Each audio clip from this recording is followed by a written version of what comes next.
President TrumpDonald John TrumpMaxine Waters apologizes to millennials struggling to get a job. Omarosa, there's a big red line for Trump in Cohens' testimony. Rosie ODonnell says shed 100% voice in audiobook. Of Mueller report more recently declared that the United States would withdraw from the Intermediate-Range Nuclear Forces Treaty as a response to the violations of the agreement by the Russian government. This treaty was signed in 1987 by President Reagan and Soviet leader Mikhail Gorbachev.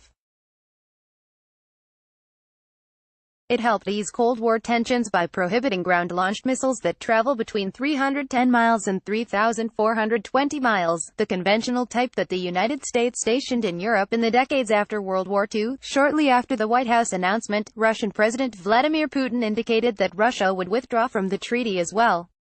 This past week, Putin reaffirmed his dissatisfaction with the United States' decision by announcing during his annual State of the Nation address to the Duma that if the United States were to install new intermediate-range missiles in Europe, Russia will be forced to take reciprocal measures. Given that the Russians had been violating the treaty for more than a decade, I would argue that the decision by Trump to withdraw from it was the right one in the interest of protecting our allies and national security. As I have previously outlined in my book, The Russia-China Axis, Russia over the years has continued to build up its nuclear stockpiles while the United States has slowed down its own development of such weapon systems. The Russians have tactically amassed many ballistic missiles and invested heavily in weapons system modernization, despite the written restrictions of the 1987 treaty, along with their own crippling economy. The United States has continued to abide by its mutually agreed-upon international agreements and has limited production and even destroyed older missiles. To be sure, international agreements such as the 1987 treaty are heavily dependent on all parties upholding their side of the bargain. However, Putin threatening the United States puts not only the post-war order but the peace of the entire Western world in jeopardy.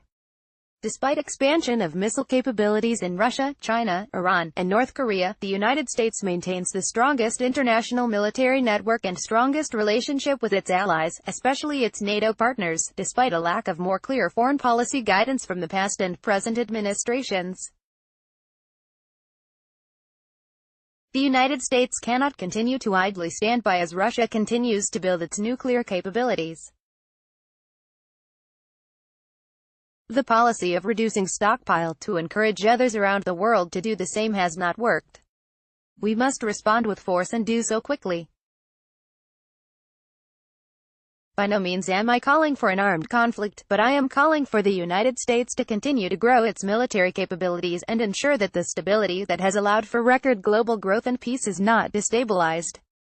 President Obama backed off of plans to construct a missile defense shield in Europe that would have protected American interests in the region and served as a strong deterrence to both Russia and Iran. This was a mistake we must not repeat.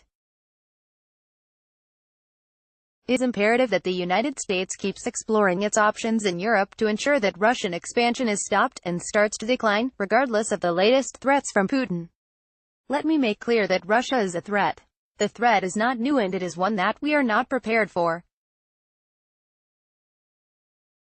It is vital that the United States and its allies recognize this and work to contain its aggression. The decision to withdraw from the 1987 treaty was a good start. It will allow our armed forces to legally produce new missile capabilities while proving to our would-be adversaries that we will not allow them to take advantage of our desire for peace. Going forward, the United States can only win against Russia if we are assertive about our American goals and advance clear foreign policy guidance that can never be bent by threats from Putin. Douglas E. Schoen served as a pollster for President Clinton.